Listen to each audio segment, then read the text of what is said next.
it's slightly less deleterious, or maybe a lot less deleterious, if a man cheats than a woman cheats. Cheating is bad, regardless, but I think it's more reparable if a man does it than a woman does it. I had a bunch of girls in the studio, and I asked them this question.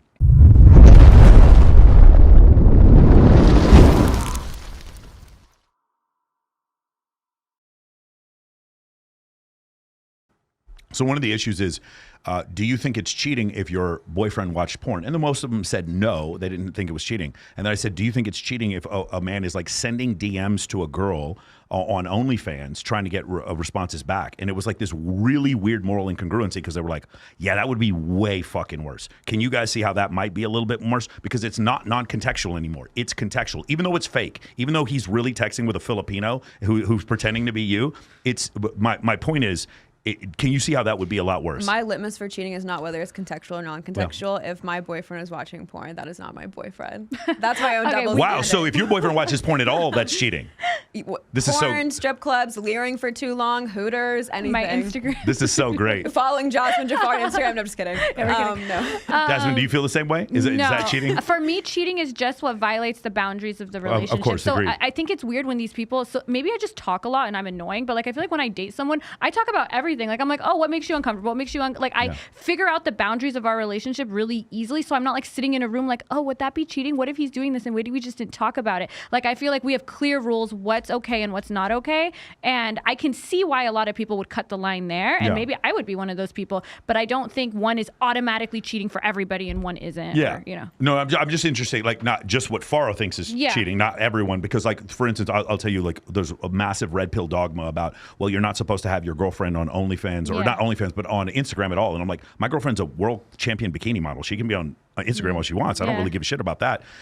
That's not the issue. We have different lines. For me, and my girlfriend's not gonna like me saying this, but if I knew a girl and she had an OF and she wasn't even posing nude, like Caitlin Ronk or Kindly Myers, are two good friends of mine, I wouldn't have any moral problem with that whatsoever. I think the line for me would be sex with other men that aren't me. Okay, yeah. I think that would be that's a line that a lot of people have, Yeah. but some people might be like, oh no, the line for me is having an Instagram at all. Yeah. So it's different for everyone. I think we can say like, oh, this is the majority of people would fall into this bucket, but yeah. Yeah, I think that would be the issue. And that's where I see a lot. Like we have people come on the show that a lot of adult actresses will come on the show and they'll talk about a monogamous relationship they're in while they still film with other men.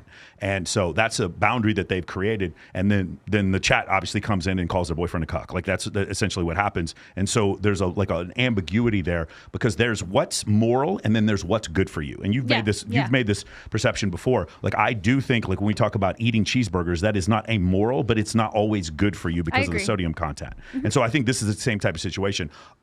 When in Dr. Bussett, in his other book, When Men Behave Badly, he talks about 79% of the time when a woman cheats, she falls in love with her affair partner, and only 30% of the time for a man.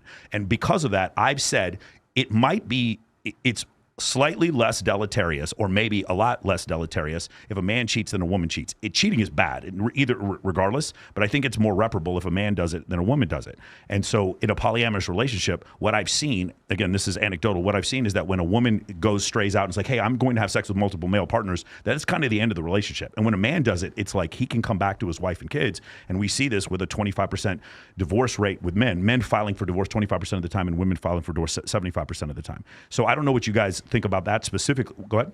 No, I was going to say, I think that proves to me that the divorce rate is pretty arbitrary if we're saying that it's not deleterious for a man to cheat while also then pretending that everything's good with his wife and kids. It definitely is deleterious. Okay, so the cheating is bad. My point is that I think it's more deleterious. I think it's actually more moral for the woman to cheat, and then like you're saying, if that correlates to then her being more likely to drop the relationship, that's better than living this like dishonest double life in which she's going back to her husband and kids while fucking another man on the side, which is what you're saying. The question wasn't about morality though. The question was about the end of the relationship, like whether or not the relationship's going to end. And by the way, that's where like the divorce attorney is going to argue with the trad con. So the 75% of women who are, or I think it was 70, maybe 75 now, who are the ones initiating divorce, they're doing so because they've moved on, or because a lot of them it's because the guy cheated.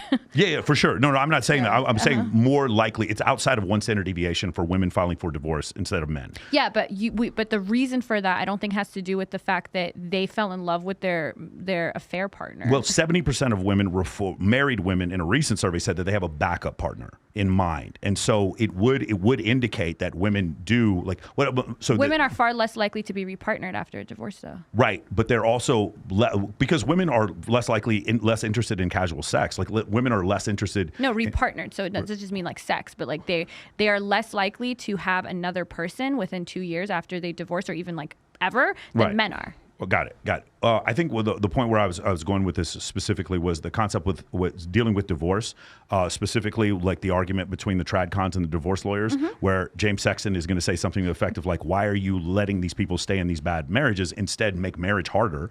And then you have Andrew Wilson go off and say like, no, we should never ever leave marriages, and anything like no fault divorce is the reason why we're having so many divorces in the first place. So I mean, I just think it's an interesting concept. Where do you fall? Huh? Where do you fall? Man, I just really like because it's really weird because I'm a Christian, but at the same time I believe in evolution and the Big Bang.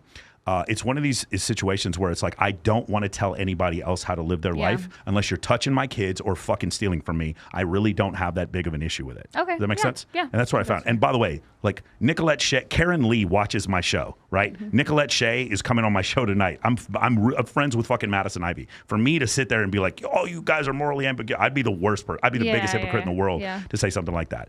So I can totally see one where of the we're good going ones, Michael. one of the good ones, I believe. All right. Were you gonna say something? Oh no, I just think women should initiate divorce more. Like I've heard that the cheating rate for male adultery is like 50%, and that's irregardless of whether the woman is a good partner. I don't think it's 50. I've heard 30. I've never heard 50. I've heard from David Buss actually it's 50%. That's across cultures though. Yeah, 50. In the United States, I've never heard 50. I've heard 50, and then it's like I said, it doesn't matter whether they're even happy with their partner or not. So I think that just shows to me, like especially red pillars and tradcons will typically attribute like cheating to whether 50% for what? Cheating for men? 50% of men cheating. 50% of male husbands cheating. Yeah. Interesting. Oh yeah, I've heard more. But I also know that sometimes like those are hard because they're all self-reported. Of so course, people, yeah.